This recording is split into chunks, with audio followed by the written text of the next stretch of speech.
శ్రీకృష్ణుడి యొక్క కాలికంకణం మిస్టరీ మీద రీసెంట్ గా రిలీజ్ అయిన కార్తికేయ 2 మూవీ అనేది ఏ స్థాయిలో భారీ విజయాన్ని సాధించిందో మనందరం చూసాం.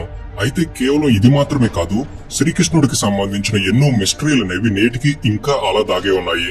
వాటన్నిటిలోకెల్లా అత్యంత గొప్ప మిస్టరీ ద్వారకా నగరం మిస్టరీ. అసలు కథలోనికి వెళ్లే ముందు సింపుల్ గా కొన్ని విషయాలు చెబుతాను. కృష్ణుడు కంసుడిని చంపిన విషయం మనందరికీ తెలుసు. ఇలా ఎప్పుడైతే కంసుడు మరణించాడో ఆ తర్వాత అతని ఇద్దరు భార్యలైన అస్థి మరియు ప్రప్తి వారి తండ్రి దగ్గరకు వెళ్లి, మా భర్తను చంపిన శ్రీకృష్ణుడిని మీరు చంపి ప్రతీకారం తీర్చండి అని కోరారు. అస్థి మరియు ప్రప్తి వీరిద్దరూ అక్క చెల్లెళ్ళు. వీరి తండ్రి పేరు జరాసంధ. కంసుడిని చంపి తన ఇద్దరు కూతులను విధవరాలను చేసిన శ్రీకృష్ణుడిపై జరాసంధుడికి పగ ఏర్పడుతుంది. ఇక అప్పటి నుండి జరాసంధుడు కృష్ణుడిని ఓడించేందుకు చంపేందుకు నిత్యం కృష్ణుడు నివసిస్తున్న మధుర నగరంపై తన సైన్యంతో దండయాత్ర చేస్తుండేవాడు. ఈ యుద్ధాల కారణంగా ఎంతో మంది మధుర నగర ప్రజలు తమ ప్రాణాలు కోల్పోయేవారు. ఇది గమనించిన కృష్ణుడు అన్నిటికంటే మొదటిగా తన మధుర నగర ప్రజలను కాపాడాలి, ఆ తర్వాత జరాసంధుడి సంగతి తేల్చాలి అని నిర్ణయించుకున్నాడు. ఇందుకోసం అతని నుండి ప్రజలను రక్షించేందుకు ఒక కొత్త నగరాన్ని సముద్రానికి మధ్యలో కట్టాలని, అక్కడికి ఈ ప్రజలను తరలించాలని భావించి సముద్రుణ్ణి కాస్త భూమి ఇవ్వమని శ్రీకృష్ణుడు ఆదేశించాడు. దాంతో సముద్రుడు వెనువెంటనే వెనక్కి జరిగి 12 యోజనాల భూభాగాన్ని శ్రీకృష్ణుడి కోసం ఇచ్చాడు. ఆ భూభాగంలో కట్టిన నగరమే ఈ ద్వారకా నగరం. ఈ ద్వారకా నగరం చాలా పెద్ద మహానగరం. ఇందులో లక్షల సంఖ్యలో రాజభవనాలు ఉండేవట. అలాగే ఈ నగరంలో చాలా వాటిని వజ్రాలు, క్రిస్టల్స్, ముత్యాలు, బంగారం వంటి అపురూపమైన రత్నాలతో నిర్మించారు. ఈ ద్వారకాని స్వయంగా శ్రీకృష్ణుడే పాలించాడు. ఇక ఇప్పుడు మన టాపిక్ లోనికి వద్దాం. ఎంతో అద్భుతంగా నిర్మించిన ఈ ద్వారకా నగరానికి తర్వాత ఏమైంది? ఎందుకని సముద్రంలో మునిగిపోయింది? ద్వారకాను నాశనం చేసింది ఎవరు? ఎందుకని చేశారు? అసలు ఆ రోజు ఏం జరిగింది? ఇప్పటికీ ద్వారకా నగరం అనేది సముద్ర అడుగు భాగాన నిజంగా ఉందా? అలాగే శ్రీకృష్ణుడు ఎలా మరణించారు? ఇలాంటి మరెన్నో ప్రశ్నలన్నిటికీ కూడా సమాధానాలని ఈ వీడియోలో మీకు క్లియర్ గా అర్థమయ్యే రీతిలో తెలియజేస్తాను. సో ఎండ్ వరకు మిస్ అవ్వకండి. అండ్ ఇలాంటి మరెన్నో ఇన్ఫర్మేటివ్ వీడియోస్ ని మీకు తెచ్చేందుకు మీ సపోర్ట్ గా జస్ట్ లైక్ చేయండి చాలు. సో ఇంక లేట్ చేయకుండా let's get into the video.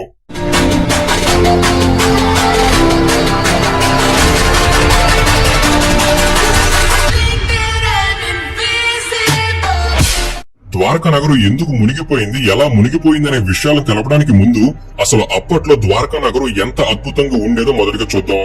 Dwaraka నగర నిర్మాణంలో ఎటువంటి లోపాలు లేకుండా నగరాన్ని 6 విభాగాలుగా విభజిస్తూ నిర్మించారు.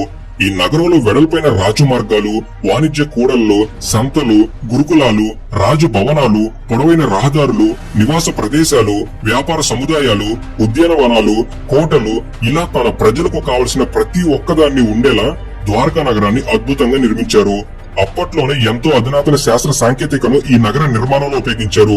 ఇక ఈ నగరంలో అప్పట్లో 10 లక్షల మంది జనాభా ఉండేవారు. ఇక ఈ ద్వారకా నగరంలోని రాజులు వారి ప్రజలతో సమావేశం జరిపేందుకు సుధర్మ సభ ఉండేది. ఈ ద్వారకా నగరంలో అందమైన కట్టడాలే కాకుండా ప్రకృతి కూడా ఎంతో అందంగా ఉండటంతో ఆ రోజుల్లో ద్వారకాను భూలోక స్వర్గంగా పిలిచేవారు. సముద్రం ఒడిలో ద్వారక ఒక అందమైన సాగర తీర నగరంగా చెప్పుకునేవారు. ఇక ద్వారకాలో తన ప్రజలు సంతోషంగా నివసిస్తున్నప్పుడే జరాసంధుని నుంచి మరోసారి ఎటువంటి ఆపద ద్వారకా వరకు రాకూడదని శ్రీకృష్ణుడు భీమునిచ్చే జరాసంధుడిని అంతం చేయించేశాడు. అయినా కూడా శత్రు పరంపర అనేది శ్రీకృష్ణుడిని వెంటాడడం మాత్రం ఆగలేదు. ఆ తర్వాత శ్రీకృష్ణుడి మేనత్త కొడుకైన శిశుపాలుడు శ్రీకృష్ణుడి మీద పగతో ద్వారకాపై దండెత్తాడు. దాంతో అతన్ని శ్రీకృష్ణుడు సంహరించాడు. ఆ తర్వాత శిశుపాలుడి సోదరుడు సాల్వుడు ద్వారకాను నాశనం చేసేందుకు శ్రీకృష్ణుడిని చంపేందుకు ప్రయత్నించాడు. కానీ శ్రీకృష్ణుడు సాల్వుడిని ఓడించి సంహరించేశాడు. ఇక ఎట్టకేలకు ద్వారకాకు శత్రుపీడ పోయింది. హమ్మయ్య అని శ్రీకృష్ణుడు అనుకునే లోపే ఈసారి ఒకరి శాపం అనేది ద్వారకాను చుట్టుముట్టింది.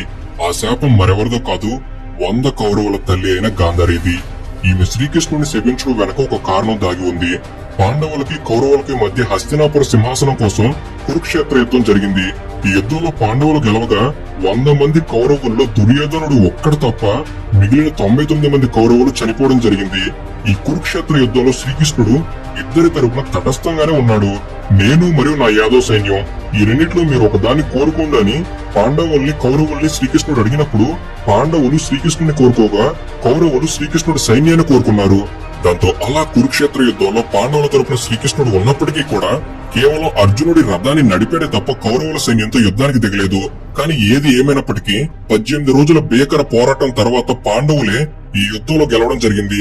ఈ యుద్ధంలో కౌరవులు ఓడిపోగా యుద్ధం ముగిసేసరికి 100 మంది కౌరవుల్లో దుర్యోధనుడు ఒక్కడ తప్ప మిగిలిన 99 మంది కౌరవులు ప్రాణాలు కోల్పోయారు. దాంతో యుద్ధం పూర్తయిపోయిన తర్వాత 100 మందిలో తన 99 మంది బిడ్డల్ని కోల్పోయిన కౌరవుల తల్లి గాంధారి చాలా దుఃఖంలో మునిగిపోయి ఉంటుందని గ్రహించి ఆమెను పరామర్శించడం కొరకు శ్రీకృష్ణుడు గాంధారి దగ్గరకు వెళ్లాడు. అలా కృష్ణుడు గాంధారి దగ్గరకు వెళ్లగా ఆమె కోపంతో రగిలిపోతూ శ్రీకృష్ణుని ఇలా ప్రశ్నిస్తుంది. నీకు నా బిడ్డల ప్రాణాలని కాపాడాలని ఏ మాత్రం అనిపించి ఉన్నా ఈ కురుక్షేత్ర యుద్ధాన్ని మధ్యలోనే క్షణంలో ఆపగలిగేవాడివి, కానీ నీవు అలా ఎందుకు చేయలేదు అని ప్రశ్నిస్తుంది. అందుకు కృష్ణుడు, మాతా గాంధారి, నీ భర్త అయినటువంటి ధృతరాష్ట్రుడు పూర్వజన్మలో ఒక హంస మరియు దానికి పుట్టిన 100 పిల్లల విషయంలో పెద్ద తప్పు చేశాడు. ఆ తప్పు యొక్క కర్మ ఫలితమే ఈ జన్మలో తన కంటి చూపును కోల్పోయాడు. అదే విధంగా తన 100 మంది బిడ్డలను పోగొట్టుకున్నాడు. ఇది ఆయన కర్మ ఫలితం. కర్మ నుండి ఎవరిని ఎప్పుడు తప్పించలేము అని శ్రీకృష్ణుడు సమాధానమిచ్చాడు. అందుకు మరింత ఆగ్రహానికి గురైన గాంధారీదేవి ఇలా బదులిచ్చింది. నా భర్త అంటే తప్పు చేశారు, ఇది ఆయన కర్మ, మరి ఏ పాపమో ఎరుగని నాకెందుకు ఇంత పెద్ద శిక్ష వేశారు అంటూ నీవు కూడా నాలాగే నీ కనుల ముందరే నీ పిల్లల్ని అనగా యాదవుల్ని ద్వారకా ప్రజల్ని కోల్పోయే పరిస్థితి వస్తుంది. నీ యాదవ జాతి మొత్తం నీతోటే అంతమై పోవాలి అంటూ గాంధారి శ్రీకృష్ణుని శపించింది. గాంధారి దుష్టులకు తల్లి కావచ్చు, కానీ ఆమె మహాసాధ్వీయమని ఆమె శాపం నెరవేరి తీరుతుందని కృష్ణుడికి తెలుసు. దాంతో కురుక్షేత్ర యుద్ధం ముగిసిన 3 దశాబ్దాల తర్వాత గాంధారి శాపం పనిచేయడం మొదలుపెట్టింది. ద్వారకా నగరం పతనానికి గాంధారి శాపం ఆయుధంగా మారింది. ఇది కాక మరో శాపం ద్వారకాకు వెంటాడిందని మనకు భారతం ద్వారా తెలుస్తుంది. నారదుడు, కన్వుడు, విశ్వామిత్రుడు ఇంకా కొంతమంది ఋషులు ఒకసారి కృష్ణుడిని చూడడానికి ద్వారకాకు వచ్చారు. ఆ సమయంలో ఆ మహర్షుల్ని యాదవులు ఆట పట్టించారు. ఒక మగవాడికి ఆడవేషం వేసి తీసుకొచ్చి ఈమెకు కూతురు పుడుతుందా కొడుకు పుడతాడా అని హేళనగా వారు అడిగారు. అందుకు ఆ మునులంతా చాలా ఆవేశానికి గురయ్యారు. వీడికి ముసలం పుడుతుంది అని కోపంగా చెప్పి కృష్ణుని కలవకుండానే వారంతా వెనతిరిగి వెళ్లిపోయారు. ఇలా గతంలో జరిగిన చర్యల ప్రతిచర్యల కారణంగా కృష్ణుణ్ణి, యాదవ కులాన్ని వారు నిర్మించుకున్న ద్వారకా నగరాన్ని ఈ శాపాలన్నీ వెంటాడుతూ వచ్చాయి. శిశుపాలుని చంపినందుకు సాల్వని దండయాత్రలు, మునులను అవమానించినందుకు యాదవ కులంలో ముసలం పుట్టి అంతకలహాలు జరిగాయి. గాంధారి శాపం వారి నాశనానికి ఆజ్యం పోసింది. దాంతో యాదవులంతా పదవుల కోసం వారిలో వారి గొడవ పడుతూ చంపుకునే వరకు వెళ్లిపోయారు. మెల్లగా ద్వారకాలో మారణకాండ మొదలైంది. కళ్ల ముందే జరుగుతున్న ఈ విపరీతాలను చూస్తూ కూడా కృష్ణుడు ఏమీ చేయలేకపోయాడు. పగలు, పంతాలు, శాపాలు, పాపాలు, కోపాలు అన్ని ఏకకాలంలో ద్వారకపై ఆవహించుకున్నాయి. ఇవి చాలవన్నట్టు సముద్రుడు ద్వారకాను ముంచివేస్తున్నట్లు ఆకాశవాణి ద్వారా హెచ్చరికలు వినిపించాయి. తన కళ్ల ముందే యాదవులు తన్నుకొని చంపుకోవడం చూసి తట్టుకోలేకపోయాడు కృష్ణుడు. దాంతో చివరికి అర్జునుడిని ద్వారకాకు పిలిపించి యాదవుల బరువు బాధ్యతలు అర్జునుడికి అప్పగించి తాను ఇక అడవులకు వెళ్లిపోయాడు. ఇలా కృష్ణుడు అడవిలో ఒకరోజు ఏకాంతంగా చెట్టుపై కూర్చొని ఉండగా పొరపాటున ఒక వేటగాడి బాణం వచ్చి శ్రీకృష్ణుడికి తగులుతుంది. దాంతో శ్రీకృష్ణుడు తన తనువును చాలించాడు, అనగా మరణించారు అని అర్థం. నిజానికి ఇలా శ్రీకృష్ణుడి మరణం అనేది లోక కళ్యాణం కోసమే. ఇది కృష్ణుడి అవతారానికి ఒక ముగింపు. ఇక ఆ తర్వాత అర్జునుడు కృష్ణునికి అంత్యక్రియలు జరిపి ద్వారకాలో మిగిలిన యాదవ స్త్రీలను, వృద్ధులను, పిల్లలను తీసుకుని తన రాజ్యమైన హస్తినాపురానికి తీసుకుని వెళ్లాడు. ఆ తర్వాత అర్జునుడు చూస్తుండగానే ఆకాశం గర్జించింది. పిడుగులు, తోకచుక్కలు ద్వారకాపై కురిశాయి. సముద్రం ఒక్కసారిగా ఘోషిస్తూ ఉగ్రరూపం దాల్చి ఉప్పెనగా మారిపోయి ద్వారకాను తనలో కలుపుకుంది. ఇలా ఈ విశ్వ విఖ్యాత నగరం సముద్రంలో కలిసిపోయి కనుమరుగైపోయింది. ఈ ద్వారకా నగరం సమాచారం అంతా కూడా భారతం, భాగవతం వంటి పురాణాల్లో వివిధ సందర్భాల్లో చెప్పబడింది. ఇలా ఈ విధంగా ద్వారకా నగరం అనేది కురుక్షేత్రం జరిగిన 36 సంవత్సరాల తర్వాత సముద్రంలో కలిసిపోవడం జరిగింది. ఇక ఈ ద్వారకా నగరం మునిగిపోయిన సుమారు 2500 సంవత్సరాల తర్వాత కానీ మన తరం వారికి ఇలా అరేబియా సముద్రం పశ్చిమ తీరంలో గోమతి నది అనేది సముద్రంలో కలిసే చోట సముద్రం అడుగున ఒక నగరం ఉంది అనే విషయం కొన్ని అవశేషాలు దొరకడం ద్వారా మొట్టమొదటిగా 1983లో తెలియడం జరిగింది.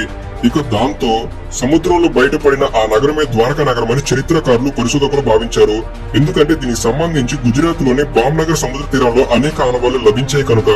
అరేబియా సముద్రంలో కనుగొన్న ద్వారక, పురాణాల్లో వినిపించిన ద్వారక ఒకేలాగున్నాయి. హిందువులు పరమ పవిత్రంగా పూజించే ద్వారక సముద్రంలో బయటపడిందని తెలియగానే యావత్తు ప్రపంచంలోని హిందువులు సంతోషంతో పొంగిపోయారు. ద్వారకా నగరంపై పూర్తి స్థాయిలో పరిశోధనలు జరిపి జాతి ఘనకీర్తికి ప్రతీకలను వెలికి తీయాలని కోరుకున్నారు. ద్వారకా నగరం క్రీస్తు పూర్వం 1443లో సముద్రంలో మునిగిపోయినట్లు చరిత్రకారులు చెబుతున్నారు. అయితే ప్రముఖ ఆర్కియాలజిస్ట్ డాక్టర్ ఎస్ఆర్ రావు ఆధ్వర్యంలో జరిగిన పరిశోధనల ప్రకారం ద్వారకా నగరం క్రీస్తు పూర్వం 3050 ఏళ్ల క్రిందటని నిర్ధారించారు. గుజరాత్ తీరం నుంచి 20 కిలోమీటర్ల దూరంలో సముద్ర గర్భంలో 40 మీటర్ల లోతులో సుమారు 9 చదరపు కిలోమీటర్ల వైశాల్యంలో ఈ నగరం విస్తరించి ఉన్నట్లుగా పరిశోధకులు చెప్పారు. పరిశోధనల్లో బయటపడిన నిర్మాణాలకు సంబంధించిన రాతి కట్టడాల ఫోటోలను ప్రపంచానికి చూపించారు. అలాగే 2001 నుంచి 2004 వరకు జరిగిన పరిశోధనలో మరెన్నో ఆసక్తికరమైన ద్వారకా నగర అవశేషాలు, ఆనవాళ్లు, నమ్మశక్యం కాని ఆధారాలు దొరికాయి. డాక్టర్ ఎస్ఆర్ రావు బృందం 2001 నుంచి 2004 వరకు అనగా 3 ఏళ్ల పాటు ద్వారకా నగరంపై పరిశోధనలు చేశారు. 2001లో సముద్ర జలాల్లో మునిగి ఉన్న కొన్ని కళాఖండాలను వీరు వెలుగులోకి తెచ్చారు. అలా లభించిన కళాఖండాల్లోని భాగాలను యూకేలోని ఆక్స్ఫర్డ్, జర్మనీలోని హానోవర్, అలాగే పలు భారతీయ విద్యా సంస్థలకు కాల నిర్ణయ పరిశోధన నిమిత్తం పంపారు. ఇలా ఓ మహోన్నత నగరం సముద్ర గర్భంలో నేటికి చెక్కు చెదరకుండా దర్శనమిస్తుంది. భారత జాతి ఉన్నతిని లోకానికి చూపుతుంది. మహాభారతం కల్పిత కావ్యం కాదు, అది చారిత్రక గ్రంథం అని నిరూపించేందుకు బయటపడుతున్న ఈ ఆనవాళ్లు ద్వారకాకు మోగ సాక్ష్యాలుగా నిలుస్తున్నాయి. మహాభారత కాలం నాటి ఈ అద్భుత నగరం సముద్ర గర్భంలో మిస్టరీగా మిగిలిపోకూడదని ప్రపంచ వ్యాప్తంగా ఉన్న కోట్ల మంది హిందువులు అలాగే శ్రీకృష్ణుని భక్తులు కోరుకుంటున్నారు. ఆ మహానగరాన్ని తిరిగి నిర్మించాలంటూ కోరేవారు కూడా ఉన్నారు. ద్వారకా నగరానికి మరలా ఒకప్పటి పూర్వ వైభవాన్ని తీసుకురావాలనేది వీరి కోరిక. సో ఇది ఫ్రెండ్స్, ఈ వీడియో అనేది ద్వారకాకు సంబంధించిన పూర్తి ఇన్ఫర్మేషన్ ని మీకు తెలియజేయడంలో ఎంతో కొంత ఉపయోగపడిందని భావిస్తున్నాను. ఈ వీడియో కనుక మీకు నచ్చినట్లయితే జస్ట్ లైక్ చేయండి చాలు. ఇలాంటి మరెన్నో ఇన్ఫర్మేటివ్ వీడియోస్ ఇక్కడ నుంచి రాబోతున్నాయి. వాటిని మీరు కూడా పొందేందుకు తప్పకుండా మన తెలుగు నాలెడ్జ్ సబ్స్క్రైబ్ చేసుకుని బెల్ ని ఆన్ లో పెట్టుకోగలరు. Thank you for watching. Have a good day.